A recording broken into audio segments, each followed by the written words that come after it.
Hi everyone, we're gonna begin our first video, actually second video. You've already watched the first video under Unit 1, which showed you the formal definition of a limit with delta and epsilon.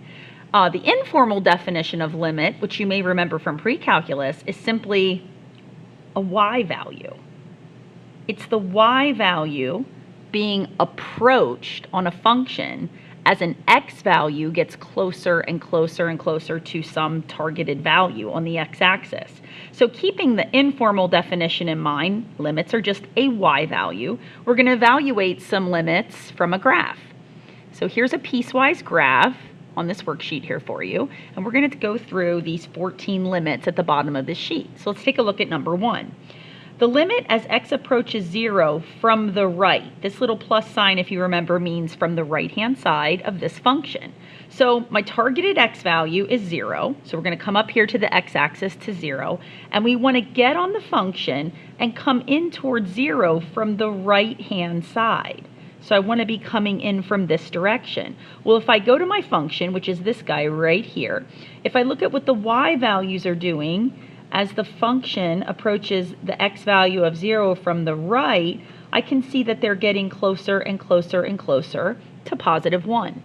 So the answer to this limit is 1 because the y value being approached is 1 as x comes in towards 0 from the right. Okay, let's take a look at number 2.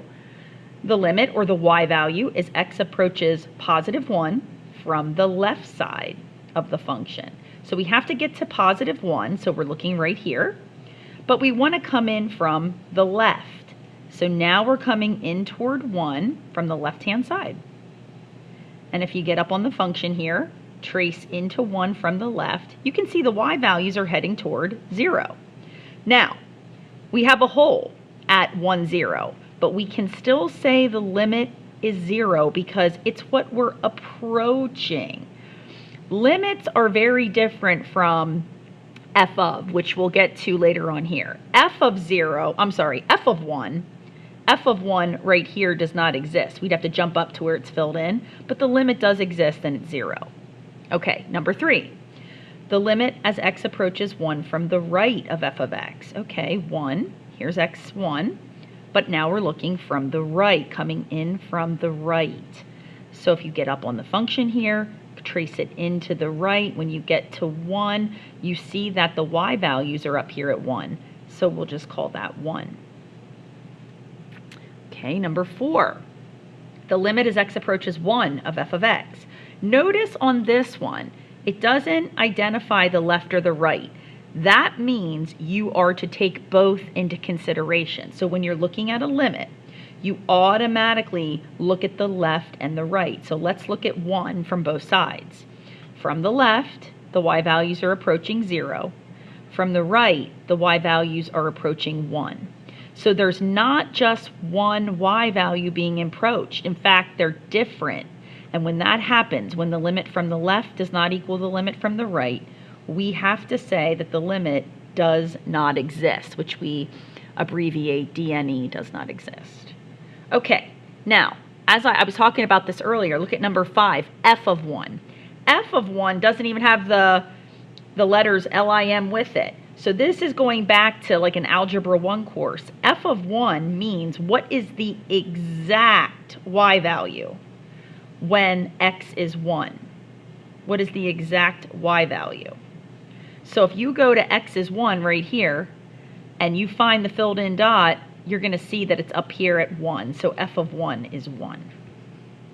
Okay, moving on to number 6. The limit as x approaches 2 from the left. Okay, let's go to x equals 2. Coming in from the left, you can get up on the function here and see that the y values are sitting here at positive 1. Again, it does not matter that f of 2 is an open dot here. The limit, the y values are approaching 1.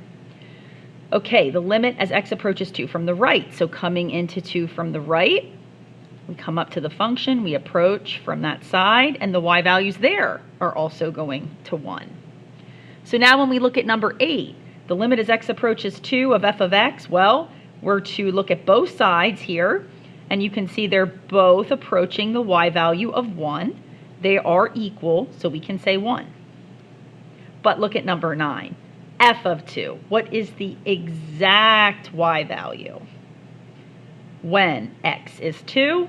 So I go to 2. I can't choose this because it's not filled in, so I have to hike myself all the way up here to this filled in dot. So the answer to f of 2 would be 2. Number 10, the limit as x approaches 3 from the left of f of x. So 3, here's 3, coming in from the left. Let's get up on the function, come in from the left to 3, and you see your y value is 2. Limit as x approaches 3 from the right, coming in from the right.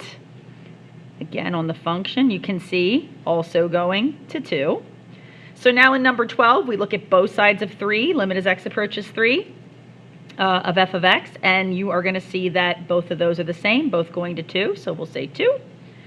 And number 13, f of 3. What is the exact y value on this function when x is 3? Well, that happens to also be filled in right here, and 2. So that was a nice one there at 3.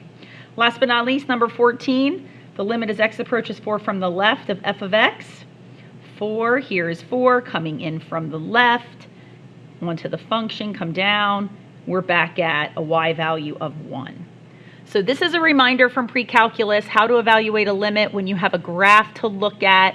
You're just analyzing y values. Now, if we move on to the next note sheet, which looks like this, numbers 1, 2, and 3 are just simply a review of this. So if you want to pause the video right now and try numbers 1, 2, and 3 yourself, then you'll have a good idea if you're understanding this video. So pause it now. Okay, hopefully by now you're finished and you've unpaused the video. So I'm just going to quickly go through these answers. Number 1, letter A. The limit as x approaches 1 of f of x. Here's 1. Looking at both sides, left and right, I'm going to say that that's 2. The limit as x approaches 3. Here's 3. Left side, we're going to a y value of 1. Right side, we're going to 2. They're not opposites, I'm sorry, but they're different, so we're going to say does not exist. C, f of 1. F of 1, the exact y value when x is 1 is right here, this dot, I'm going to say 0. F of 3 would be 1. The limit as x approaches 2. Here's 2. Looking at both sides, I'm approaching here, 2. The limit as x approaches 0 from the right, we're heading toward 1. The limit as x approaches 3 from the left, 3 from the left, heading toward 1.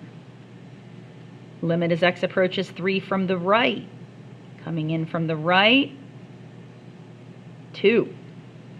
Again, it's okay that there's a hole there. A limit can exist around a hole. Limit as x approaches 5 from the left. 5 from the left, we're at 0. F of 5, right here, also 0. F of 0 would be 1, and f of 2 would be 2. So hopefully your answers match mine there. Let's take a look at number 2. Answer the following based on this graph here. So we've got the limit as x approaches 3 from the left. Now if you look at 3, we've got a vertical asymptote here. So the y values, where are the y values heading as we come into 3 from the left? Well, if we're going to come in from the left, you see the graph is going downward with no boundary. So I'm going to say that the y values are heading to negative infinity. Letter B, the limit as x approaches 3, but from the right. These y values are growing infinitely large with no bound in the positive direction. So I'm going to say positive infinity. Now, limit as x approaches 3 wants me to look at both sides, and since they're going in opposite directions, and because negative and infinity aren't even real numbers, we're going to go ahead and say that this does not exist. There is not one solid y value being approached. Now, the limit as x approaches infinity of f of x, well, as the x values grow larger and larger without bound, it seems that my y values are heading toward this horizontal asymptote here, which is located at y equals 2. And as I head to negative infinity on the x-axis, which would be way, way, way back here, I'm also approaching this horizontal asymptote. So my y values are also heading toward 2. Okay, so hopefully those answers match. Last but not least, number 3. Same idea, 2 questions. Here's my graph. The limit as x approaches negative infinity, so I'm going way, way back to negative infinity. Look at what my graph is doing. It's heading upward without boundary, so I'm going to say my y values are heading to positive infinity. And as I go to positive infinity on the x, my y values appear to be steady at 4. Okay, so that concludes our video on evaluating limits by looking at graphs.